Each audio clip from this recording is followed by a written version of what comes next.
Welcome to talks by members of the Survey and Cartography section of the National Speleological Society. These videos are intended to be how-to videos on cave survey software and other programs used by cavers in the exploration and documentation of the world beneath our feet. I'm gonna get my Zoom pushed off to the edge here. Okay, does that look okay for everybody? Yes, it looks great. Okay. So I've kind of been evolving a collection of thoughts and ideas, process. I mean, it's changed over the years and continues to change. That's a good thing. I managed the Virginia Speleological Survey, and so I see a wide range of stuff across from the beginning of organized caving to current. And so, I see this big time space, and then I see things across the states, and then I go caving with our European friends and see a whole bunch of different approaches to things. And so it all kind of comes together in a giant mishmash of trying to make sense of this. So I'm going to kind of go through some of these things and how I approach it, but it's going to be a focus on some workflow, some nerdy stuff, and touch on what we have, need. Really want to look at some non-caver type of applications, because as things go, a lot of different professions are interested in the caves, the karst, the hydrology. It's not just a bunch of cave bums anymore. Well, it never really has been entirely cave bums, but I think the awareness is much more than it used to be. So I really want to focus on that, because I think that's a gap we have in the caving community. And then I'll bring some of this stuff together. I'm not going to get into a lot of technical details on any particular software, or attempt to list everything, because that's just not possible. And then project management as a whole is a whole nother animal. Managing a big project, we see anytime a project gets over, 5-mile cave, the chance of it falling apart seems to increase tremendously. So that's could be a whole nother topic. What you see here is there's just a little video I exported from ArcGIS and emailed it to a landowner, and they absolutely loved it. It's just an example of, here's something reasonably easy, well, for me and you and a couple people, but it can really score some points, that kind of thing. That's their house, that's the cave. It's headed for this spring down here by that little tree.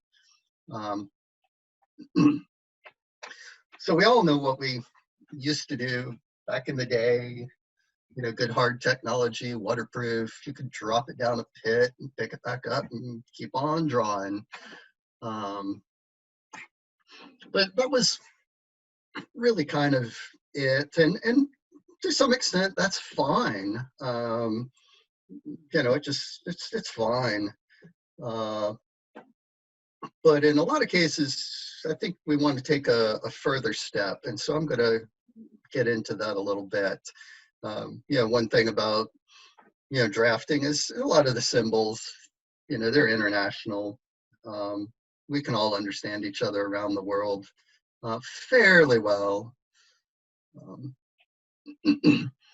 What we'd really like to do, I think everybody knows this, just want to launch a pod down the passage and magically have a map, but where's the fun if you don't get to go looking for the adventure? And then it's not like no one has thought of how to map an underground space before. The mining industry is all over this. You know, they have millions and millions of dollars and great technology, very high resolution.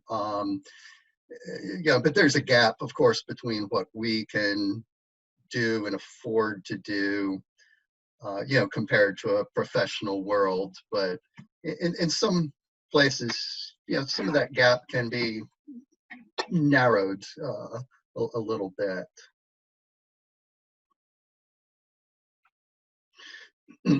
So I want to look at back up here and just jump back and look at some applications or uses of cave data that is not our little cave bum world, because there's a very real world out there, and this stuff is, you know, really important. A few years ago, um, the commercial caves and a little resort area of Natural Bridge in Virginia ran onto some financial troubles, and they were going to sell, you know, lots and lots of land. Who can buy thousands of acres with a failing resort and failing commercial cave and so on? Um, so there was a you know, move to divide the land up. At the same time, you know, some big conservation groups, you know, backed by state of Virginia, started looking at, well, this is a nice natural area. I mean, the Natural Bridge is a giant karst tunnel. It's had a road going over it for since I think the early times. Um, so we had this old cave map, very good cave map by Tom Spina, I think about 1991. But that's all that existed. You'd be surprised how much data, even from really good, responsible people, has just disappeared. So our only option was to take this cave map and, as Aaron was describing a few talks ago, try to fit that into a GIS and reference it. You know, you have the north arrows on there, and fortunately it's turned the same as the paper.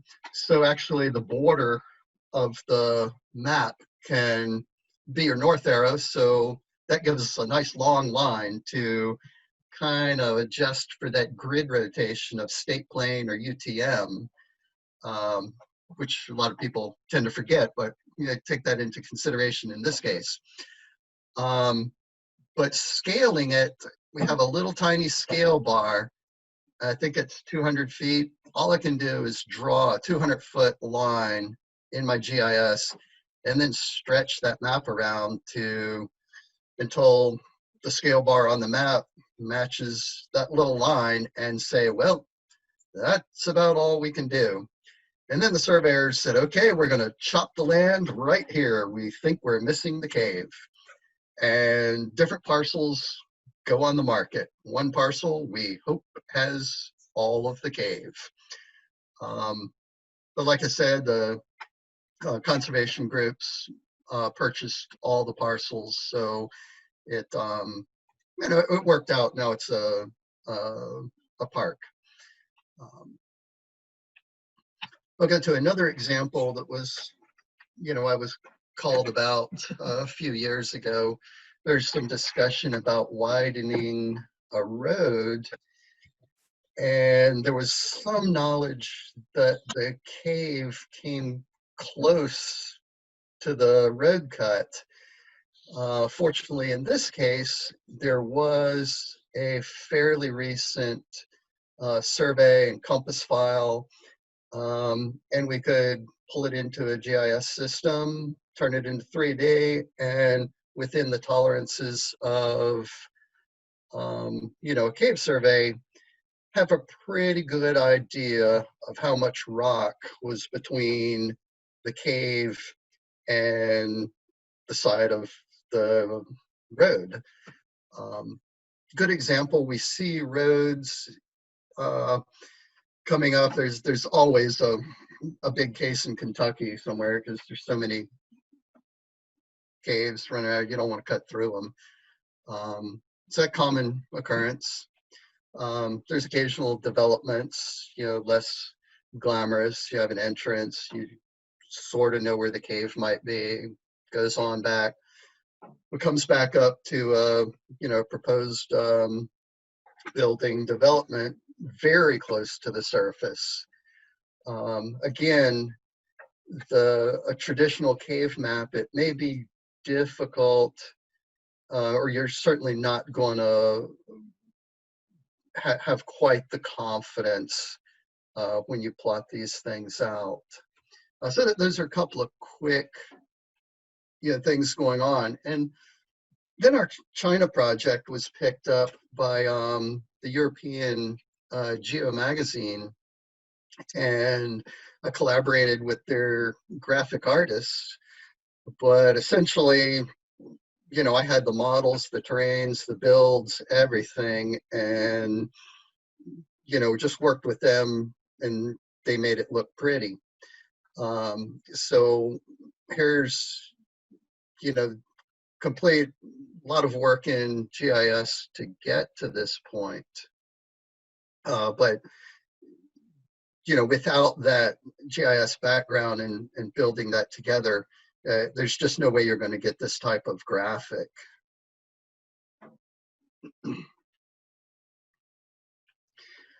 So what do we see in common here? Now, I work in an engineering company, and that's roughly all I've ever done.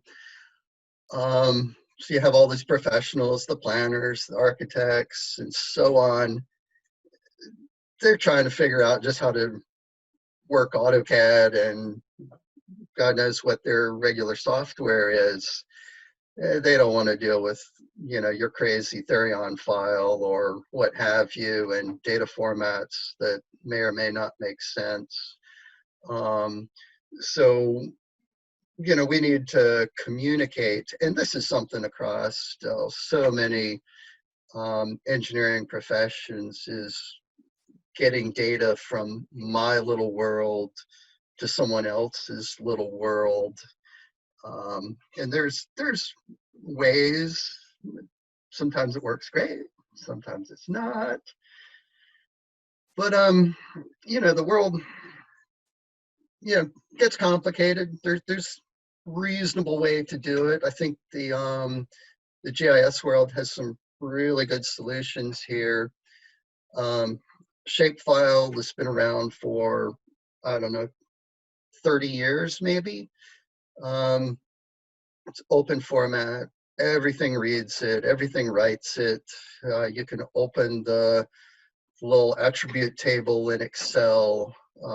It's very common. So this is kind of the transfer format in a lot of the professional worlds when you come down to the GIS data. Of course, Esri's geodatabase is a little more advanced, and if you're working fully in a engineering world, that may be your first choice. It just depends. A lot of the Cave softwares will export that. Compass does a good job. That's what I use. Walls will export it. Probably a couple others. But we're getting different graphics in the background now with digital drafting, cave survey. Wanted to add this in. It's evolving reasonably fast. So, we not only have our traditional paper sketches, we have digital sketches from the cave.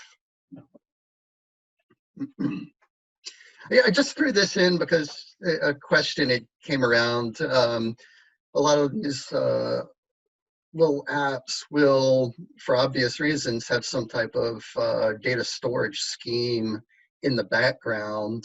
Droid uses open source SQLite database, and there's a nice little utility you can go grab if you want to read and play with the raw data. You know, some folks really want to do some high-powered math and statistics with, you know, the disto X rotating and shooting everything about 5,000 times and trying to, you know, get down to about a micron and accuracy and so on. I wanted to throw that in. There's a lot of nerds out there, you know, that need that kind of stuff. Folks are making these sparse point clouds. You know, we see this in a lot, not just for aid in drafting, but to help model larger spaces. This is just one I found on the internet, but you'll see these around.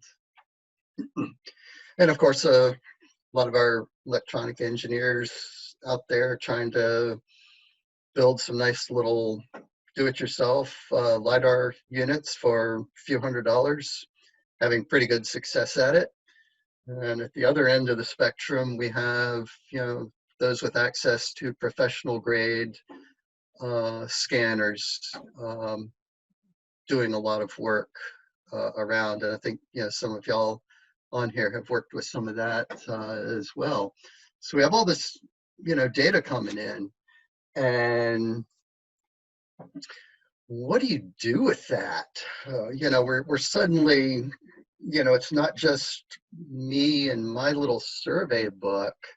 We have all the cave stuff. Maybe I'm scanning some paper. Of course, if you go out in the field, you don't go out without a GPS unit. Start to pull it together with terrain models and LiDAR, helping us look for caves. You got point clouds. Can almost get overwhelming.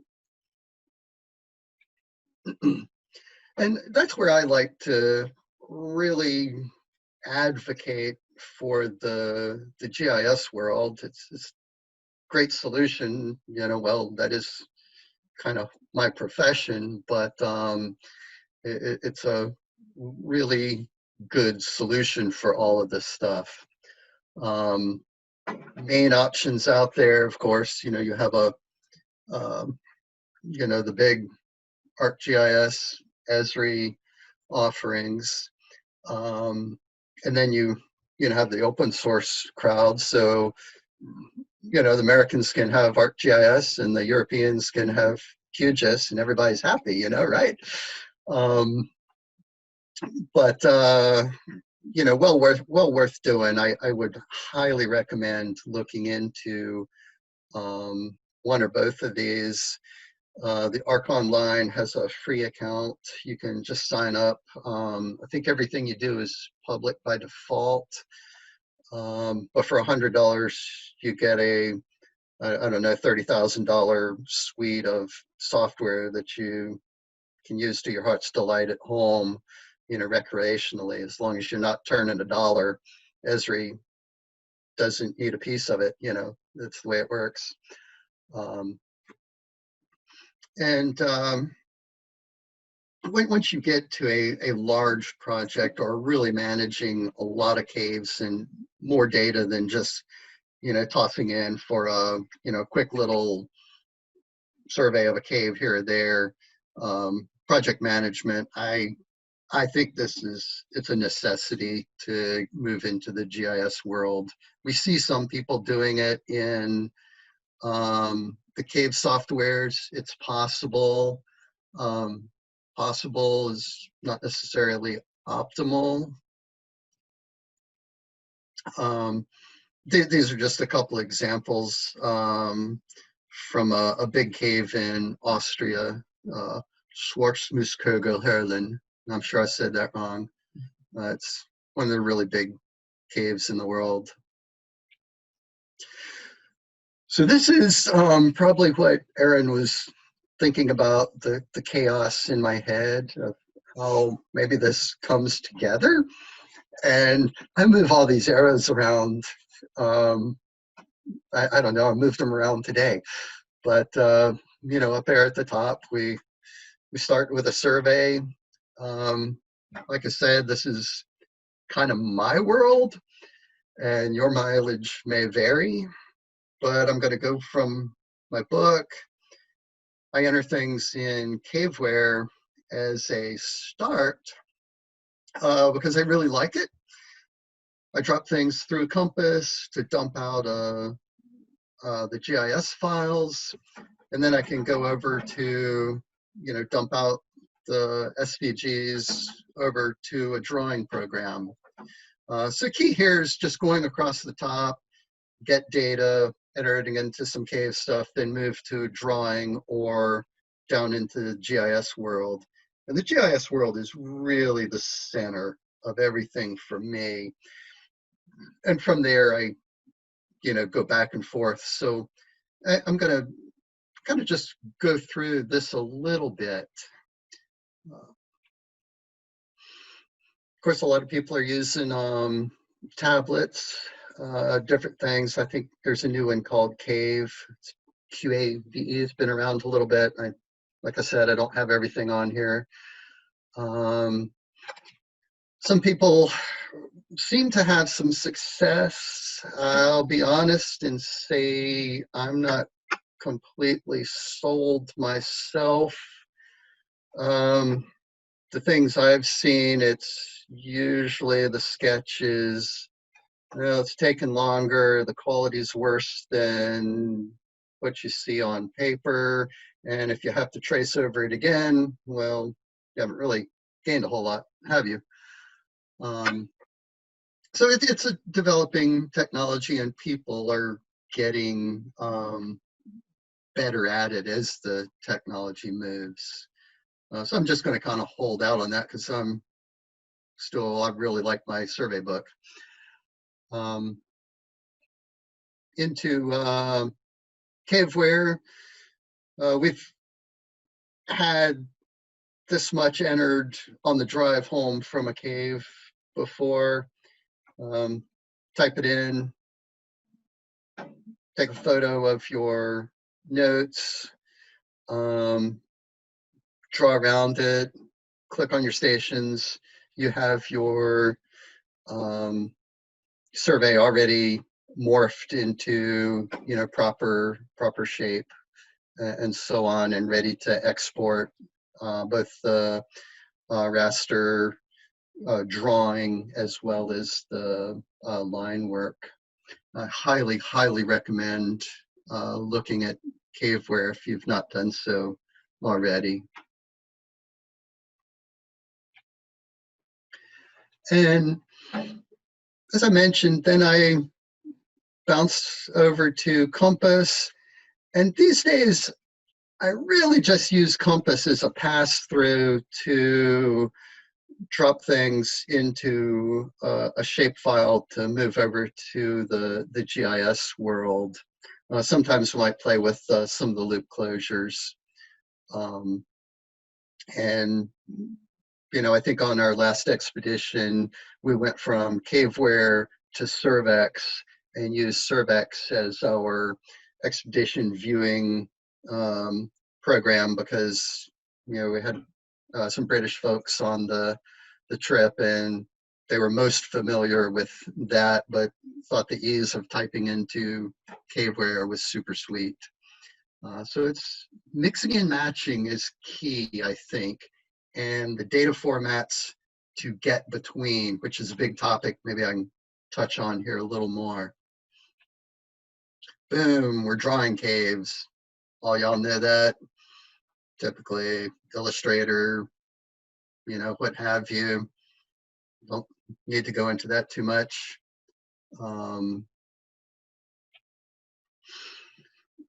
Talking to Aaron a few weeks ago, and then posted something like this on the Survey Cart Facebook just the other day. I want to play with drawing the cave in actual coordinate space a little bit because I think it can give some advantages, and I don't really see disadvantage. Maybe if you're doing a presentation style map for competition like the Cart Salon, then sure, Illustrator is going to give you some additional,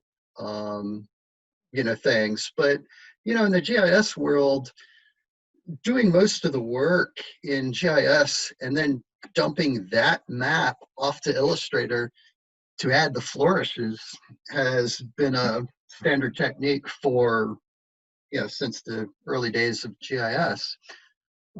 So there's still a mixed opportunity there. But I hope to, give me a year. We'll see. I'm going to play with this. I got some larger maps. I'm going to pass through this technique and see what we think. And like I said, all this comes into the GIS world. And if you're managing data, you have trails and elevations and camping spots, entrances, digs, you name it. Plus, you want to know where all the cave is under all that. You can have, resources. It's just infinite.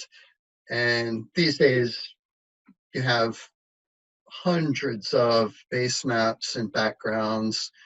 You don't have to really worry about that background. The aerial photo, just click aerial photo, stream it in over the net. Works in ARC, of course, and QGIS. It's fairly common these days.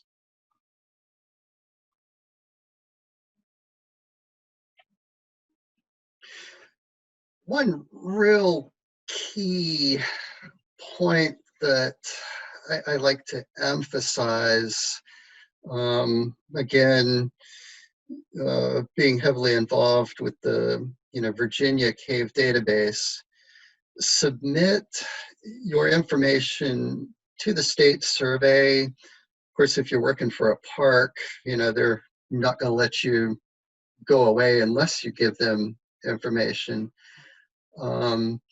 Sometimes this is overlooked.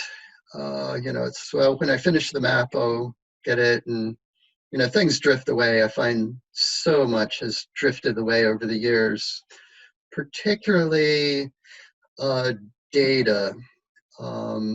We've never traditionally gathered the actual surveys or the notes, your digital line, center lines, and so on. And as my engineering examples at the beginning, I was trying to emphasize, that might even be more important than the map. So this is a snap. The tables are the Virginia Cave database that's in Microsoft Access. And, it's like caves have multiple entrances, entrances have multiple reports and an owner and so on and so forth. It's a, one-to-many and so on. So we also have a table and keep track of digital data, the compass file, the walls file. I don't care. Any kind of file is better than no file. So we have a policy that I really don't care what your format is because something's better than nothing. And of course, any big survey compilation will have all kind of paper files. This little picture snap over here is the Slovenian cave data archives in a World War II bunker somewhere in Ljubljana, I think it was. But yeah, everybody in the world's trying to do the same thing. Try not to let that stuff get lost.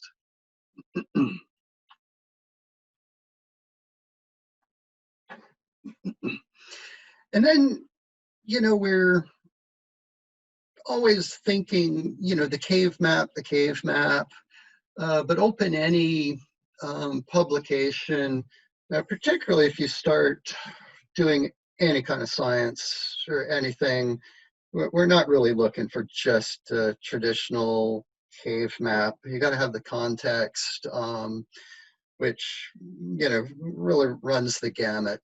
And again, this is where working in a GIS environment, you almost have this by default. Well, you got to make it look pretty.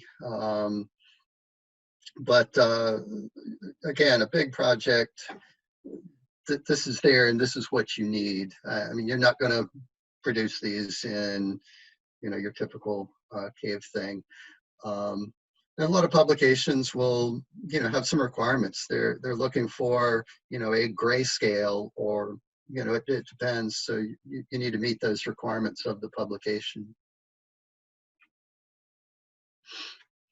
I drop things off to, a data collector or just your Garmin GPS unit. We all dump our points into our little GPS and run around the mountains. So, that's always a possibility. Keep that in mind. And there's different data collecting apps out there. If you're doing like sinkhole surveys, I know some folks have been working on that. Karst features. Sometimes you're wandering the mountains, looking at sinking streams, and you might set yourself up a little pick list. Of course, Esri has the same type of apps. This is one I've used, myself and at work. I think it's €8 if you buy the advanced version. Everybody plays with Google Earth. So Cave softwares will dump out a KML, KMZ. The GIS software dump out a more complicated KML, KMZ.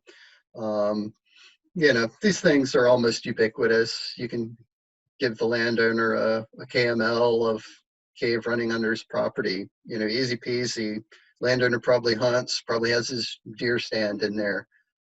He'd be tickled to put the cave in there.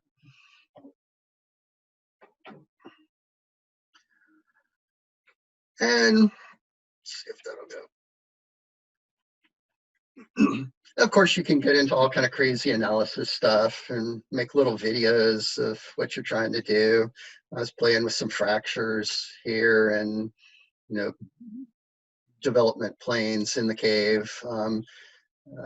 You'd sit up late playing with your data, see what you can come up with, and sometimes it works. I couldn't find a correlation with the fracture traces here. Fracture trace is kind of a mythical magic anyway, but neat stuff you can do, and then punch it out to video or real live, different ways you can display things. But things to do. Just mentioned the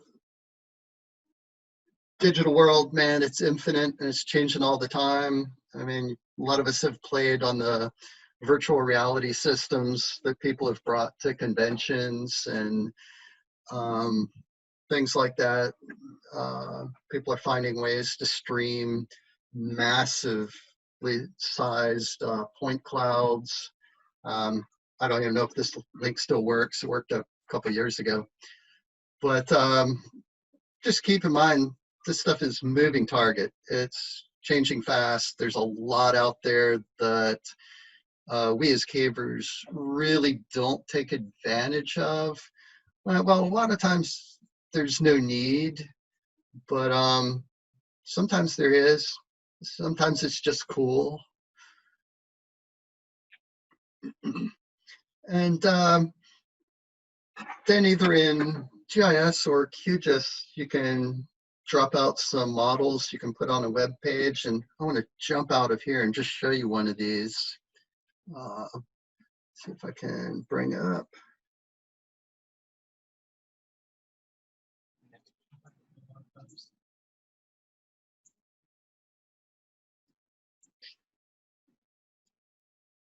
Still see that, Aaron?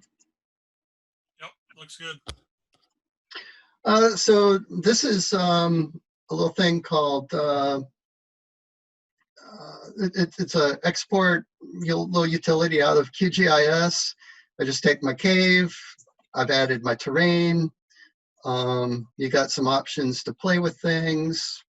But here you see I've just taken the walls of a of a cave and, dropped in the terrain. And this is really cool. You can do a lot of this. And like I say, it's a few meg file, drop it on a website, email it to somebody.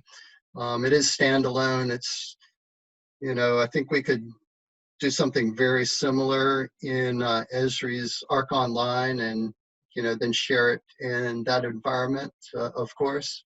Again, it's just another option. If you catch my talk next week at the International Exploration Session, I'll go into this particular cave a little bit more. But just wanted to show you that capability, because I've sent these type of files to landowners. I throw it in a web space and send the landowner a link. And, that's kind of cool to be able to do that.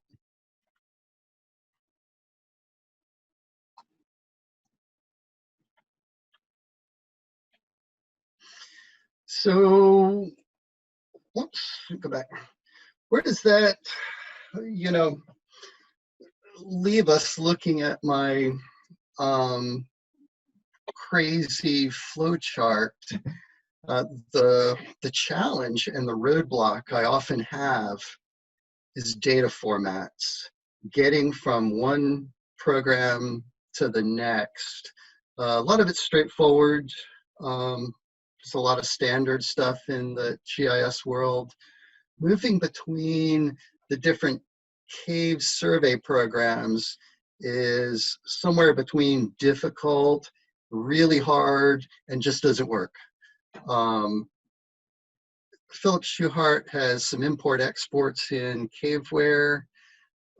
It's, but some things like Survex allows an absolute free form entry, and you could have 100 different formats in all these little text files. So, with a million flags of what's going on, Compass is highly structured. So you almost have to write a custom program to get between some of these things. But fortunately, there's a few things out there that'll let you do that. But it's just a little roadblock that I've run into over the years in trying to talk between different programs. And of course, you can have, some of the open formats.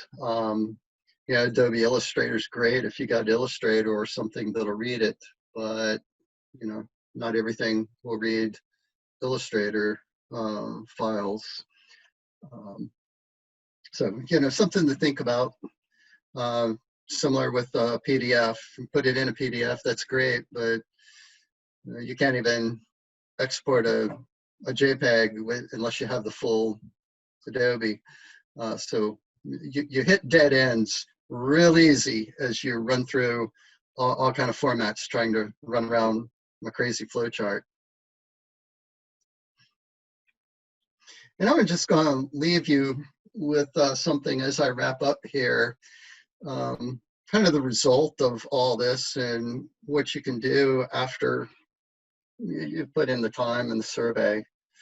This is our Tongsa project.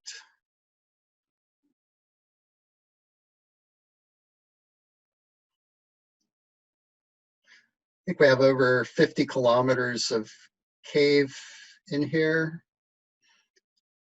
Not all of it's connected, as you can see right there. Those two separated by a little sump.